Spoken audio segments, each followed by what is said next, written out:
tatawid natin yung Cagayan River.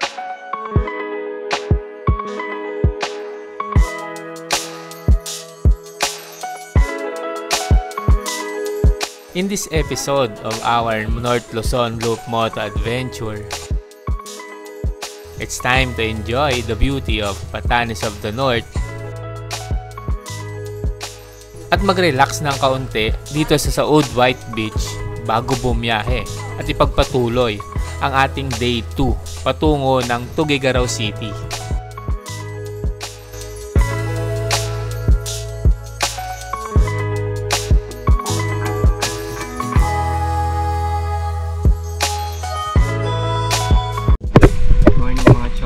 Dito kami ngayon sa Saud Beach.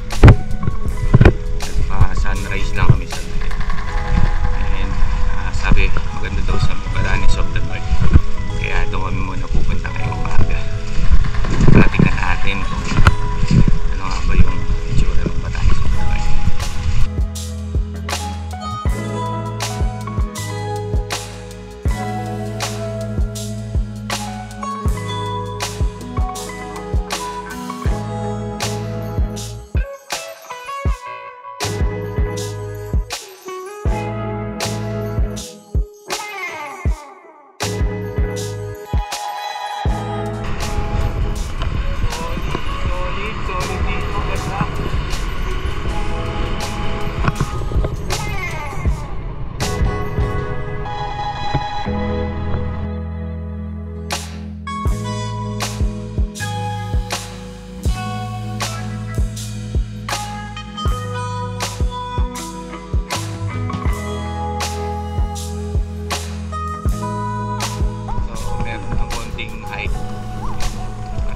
Tayo sa taas. Tingnan natin kung ano yung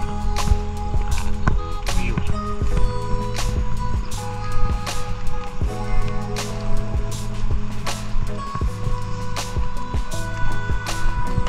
So sa una, hindi mo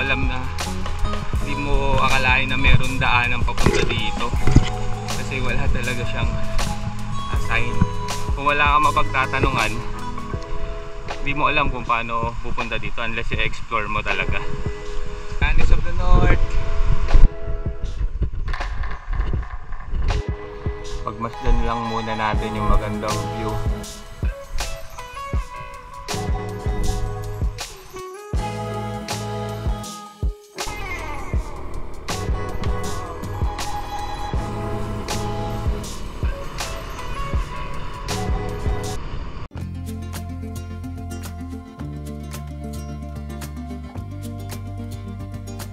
Bumalik kami dito sa may Saud Beach and dito namin siguro enjoy yung few hours na stay sa Saud bago tayo mag-start ulit doon sa second leg ng ating North Luzon Loop.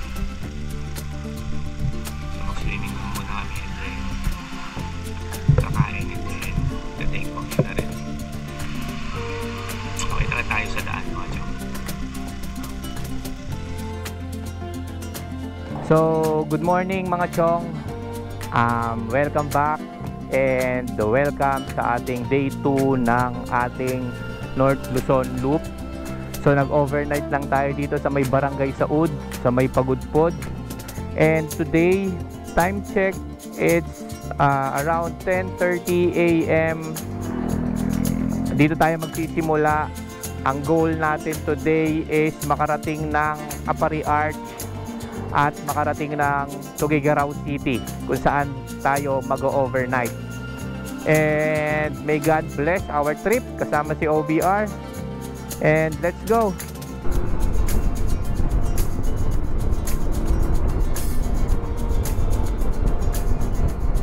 Ayan o, ganda mga chong. Sana nag-enjoy din kayo sa mga nakikita namin na i-share namin sa inyong mga view dito sa Ilocos, and hoping na one day magawa nyo rin itong North Luzon Loop. Ganda, blue waters, green forestry, clear skies. Ano ba bang mahihiling natin mga chong sa ginagawa nating moto adventure na to? wala na, di ba? Lahat na ibinibigay sa atin. So, start na to ng Patapat Viaduct, Patapat Bridge, 576 kilometers. Ito na siya mga chong. Finally, nabalikan natin ang Patapat Viaduct after 5 long years. Hanggang sa muli Patapat, maraming salamat. So, nakakalampas lang natin ang Patapat Viaduct. And on the way na tayo papuntang Binalan, Apari. Kikitain lang muna natin yung isa nating mga close buddy dyan sa Apari kasi umuwi siya. Lampas na tayo sa probinsya ng Ilocos Norte. So nalampasan na natin yung arko ng boundary between Cagayan Valley and Ilocos Norte or Ilocos region. Kaya doon nagbihis, so no hands, so no hands yan mo. Sana yung bangis. Ang lupit mo kuya. So nandito na tayo sa Santa Praxedes, Cagayan Valley. Update lang mga chong, nandito na tayo sa may Claveria, Cagayan Valley. Dito ganda ng mga mangrove. So nandito na pala tayo sa bayan ng Sanchez Mira. So after Claveria, Sanchez Mira na tayo. Malapad pa rin ang daanan dito sa Sanchez Mira, 4 lanes pa rin. Napakaganda pa rin ang tanawin dito sa bayan ng Pamplona, dito sa lalawigan ng Cagayan. Makita nyo sa kanan ng mga bulong-bundukin ng Cagayan Valley.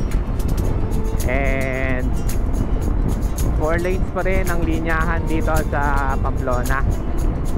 So, nakalampas na pala tayo ng barangay ng bayan ng Pamplona. Nandito na tayo sa bayan ng Bulog, Cagayan. So new town dito sa probinsya or ng Cagayan Valley. So medyo itong part na to parang medyo commercialized, kaya let's slow down. And according sa ating mapa, nakakulay yellow yan. So ibig sabihin, slow down tayo ng kaunti dahil maraming tao at maraming sasakyan. Welcome to Gudyam. 8 minutes away tayo doon sa meet-up place natin, or doon sa sinend niyang pin. Hindi ko alam kung anong lugar. Nag-send lang siya ng coordinates, tapos ayun yung nilagay kong pin sa Google Maps. So hindi ko chinek kung anong lugar yon, pero sabi niya ang lugar nila kasi Binalan, Cagayan. So malamang hindi na yun lalayo sa kanila.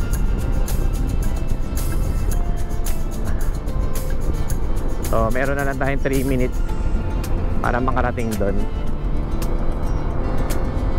Uy. Ayun na siya, nalampasan natin. Quick catch up lang and kumain na rin. Ayun yung ating isa sa mga close friends simula nung college. So sakto umuwi siya dito sa kanila sa may Binalan, Apari. Nakita kami dito sa Ballesteros, Cagayan. So daan kami saglit sa kanila para makita ko yung anak niya. Pamangkin na rin natin yun eh. Tapos may sinasabi siya, tatawid tayo ng Cagayan River. Papunta na tayo doon sa sinasabi nilang port kung saan magbabangka tayo. Sasampa natin sa bangka itong si Avery para makarating tayo ng mas mabilis sa Apari Arc. So tingnan natin kung paano magiging process. Actually medyo kinakabahan tayo doon sa gagawin natin, pero nandito na eh, napasubo na tayo. Subukan na natin. Additional adventure to sa ginagawa nating North Luzon Loop Adventure. So mukhang ito yung tatawirin nating Cagayan River mga chong. Excuse me Carabao, wag ang mga habol. Ayun yata yung bangka na gagamitin para may tawid tayo dyan sa Cagayan River. So ito, tama na tong hula natin na to. Dahil kinonfirm na ni paring CJ na Cagayan River nga ito. So yung mga dinadaan-daanan natin kaganina na tulay na may malawak na ilog, hindi pa yung Cagayan River. Mali tayo ng hula. Ito yung totoong Cagayan River. Legit na to. And hindi lang natin lalampasan, tatawirin natin. Isasakay natin ng bangka itong si Avery, ang ating ADV 160. So wish us luck. So medyo nakakaba pero sige, try natin tong adventure na to. Baba natin doon sa ano, ayun yung bangka sasakyan natin. Ibababa lang natin doon yung motor. For the views. Yung tinatawag na literal na for the views. Diyan natin isasampa. Oo, bigyan natin. Oo, kaya ba? Iangat?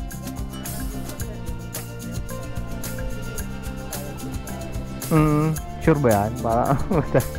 Kaya ba yan? Kaya ba yan? Legit? Ibaba mo mama yung box sa baba. Ikunin mo. Saan pa tayo dito? So kailangan nakasakay tayo. Opo.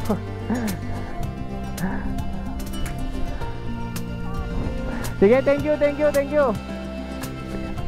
Pinasubo mo kami dito, thank you. Lead mo ka naman, legit to eh. Palagi nyo bang ginagawa to kaya? Nagtatawid kayo ng ano?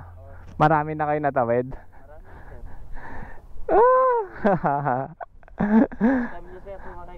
Oh, first time. Galing kami ng Ilocos eh, paikot. Oh. Ito Cagayan River na to. Ito yung mga chong, tatawirin na natin to. Ayun yung promotor oh, si CJ. Napasubo tayo sa adventure na to.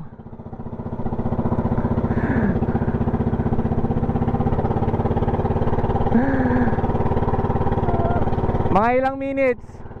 Thank you.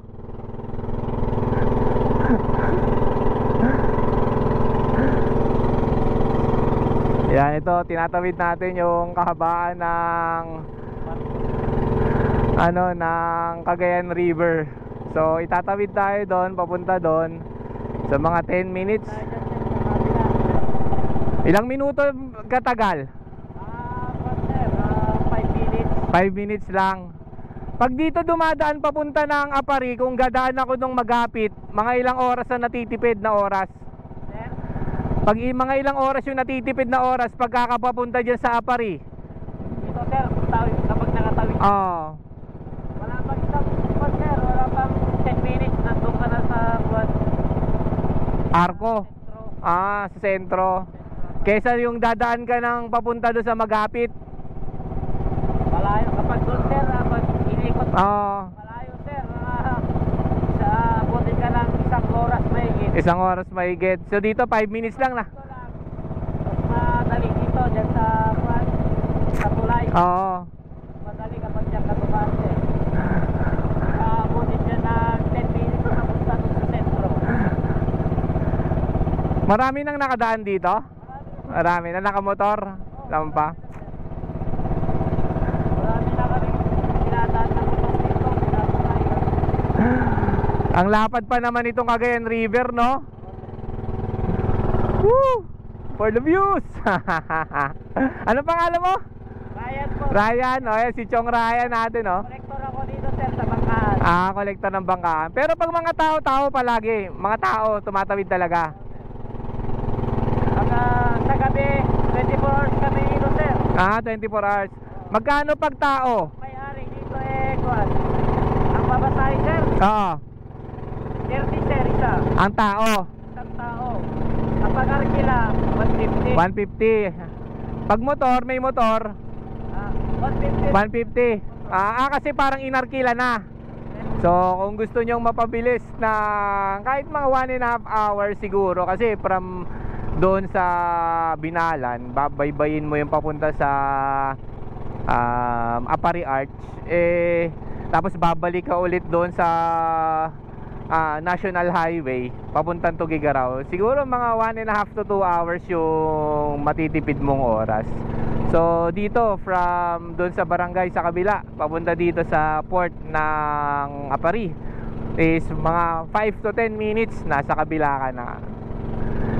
Nakakaba kasi first time nating sumakay ng bangka na nakasakay din yung motor.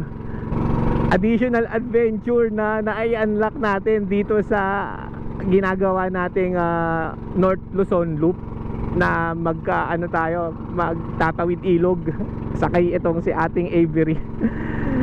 Sorry Avery kung kasama ka sa napasubo. Promotor yan si CJ. Wala tayong kaalam-alam nito, napaka-random nito. Kung hindi natin minute up si CJ ngayong araw, hindi natin may experience itong ganitong klaseng adventure. So try nyo to mga chong, pag napapunta kayo dito sa may Cagayan, tawirin nyo rin to kung gusto nyo ng additional thrill sa inyong mga rides. Yan na, papalapit na tayo doon sa port. So usually palagi naman nilang ginagawa daw ito. Palagi naman silang nagtatawid dito ng motor. Pero syempre mga tao yung regular na hinahatid nila dito. So 30 pesos isang trip ng mga tao, and kung special lang mo 150. So since parang inarkila na natin to, 150 pesos ang ibabayad natin, plus bibigyan natin ng sticker sila kuya. Yan, sagad talaga hanggang doon. Patulak na lang natin.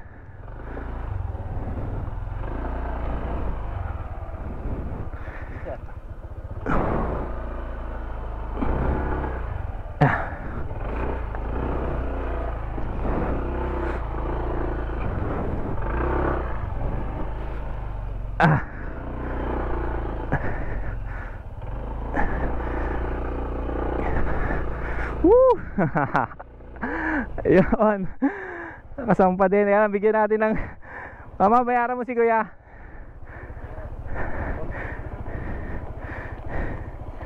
Bigyan natin ng sticker. Kaya sticker, nagsisimula pa lang kami, pero magtutuloy-tuloy na yan. Bigay mo dun sa isa kay kuya. Thank you kay na Kuya Ryan. Naitawid kami ng ng Cagayan River. So doon kami galing. Saan tayo galing banda? Parang doon doon kami galing, tapos tinawid namin yan. Woo! Kaya thank you. Tinawid namin yun, grabe. Hindi mo maintindihan hindi ko maintindihan yung feeling na parang nakaka-excite na nakakaba. Kasi every time na naggaganon-ganon yung bangka, feeling ko parang tatagilid. Pero hindi, ang bilis lang, 5 minutes lang nandito na tayo kaagad. Wala pa nga yatang 5 minutes, nasa Apari na tayo. At pupunta tayo ngayon ng Apari Arch. So for the views. Tara, punta tayo Apari Arch. Grabe, adrenaline rush na binigay sa akin nung nung boat ride na yon. So wow. Unexpected adventure mga chong. Kanan. Alright, so dito na sa National Highway Apari, papunta na tayo ng Apari Arch. Let's go.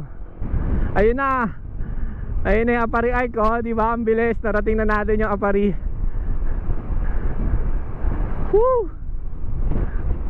Hindi lang Apari Arch ang na-unlock natin, tawid bangka.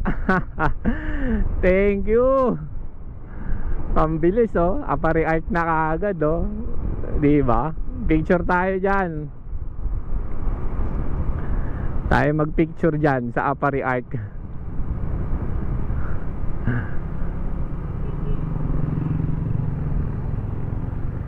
Woo, thank you Lord. Alright, tapos na tayo magpicture dito sa arko ng Apari. And ngayon pupunta na tayo ng Tuguegarao.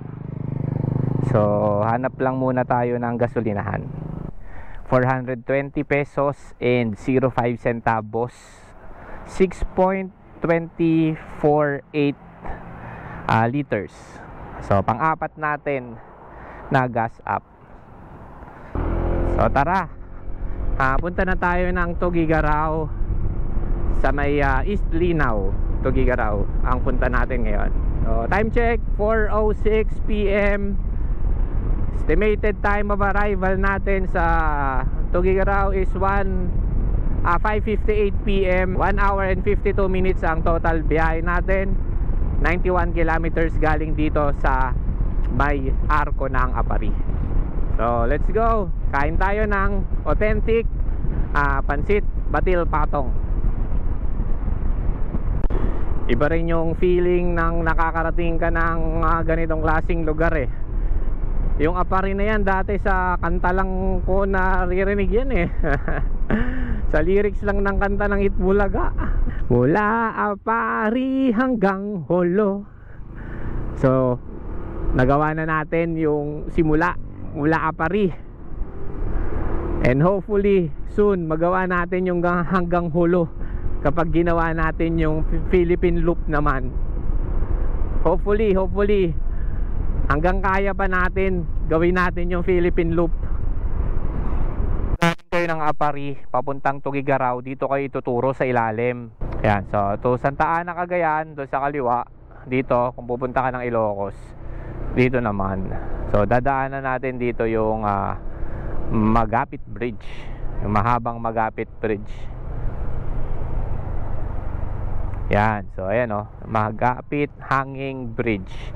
So daanan natin yung isang buong stretch. Mahaba pa naman yung oras natin.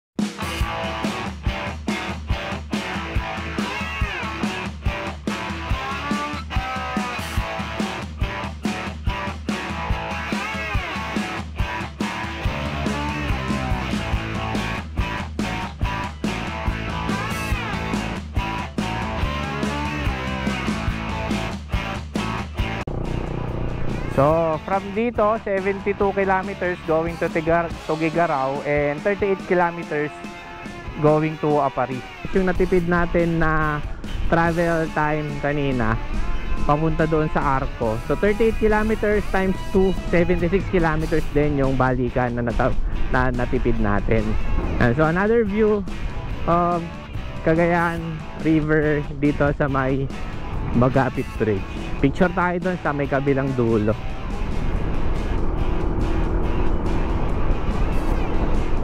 Diretso na natin. Tuloy na tayo papunta ng Tuguegarao. So 72 kilometers, 1 hour and 18 minutes. So Tuguegarao, kanan tayo.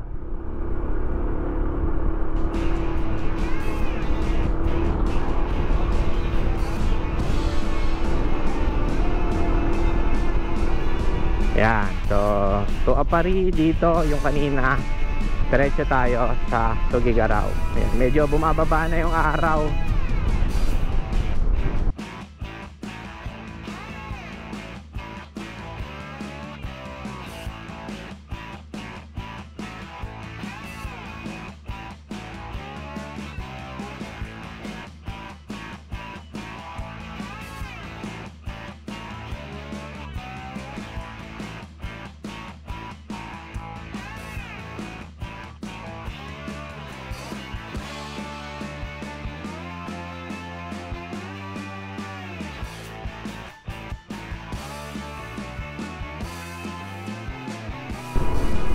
So bale after ng Gataran, Cagayan, ito na palang dinadaanan natin is ang bayan ng Alcala. So tuloy-tuloy natin hanggang sa makarating tayo ng Tuguegarao. So dito yung lugar daw nila eh. So or di ko sure kasi sabi niya doon kami masabi na kami pag nandito na kami sa Ikwig. Yan, papunta na kami doon sa lugar ng aking tito and tita. And kain na muna tayo and maya maya tatapusin na natin yung ating day 2 ng ating ginagawang North Luzon Loop. So nakarating na tayo sa Tuguegarao City.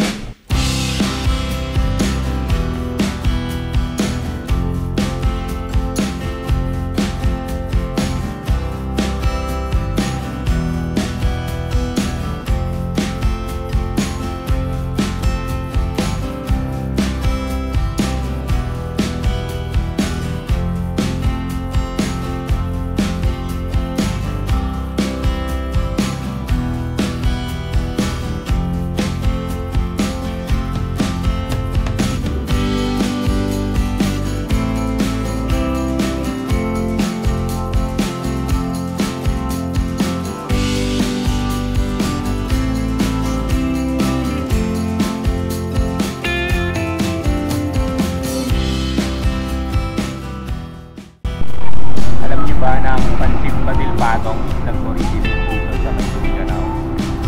And according to Tito and Tita, there are 100 plus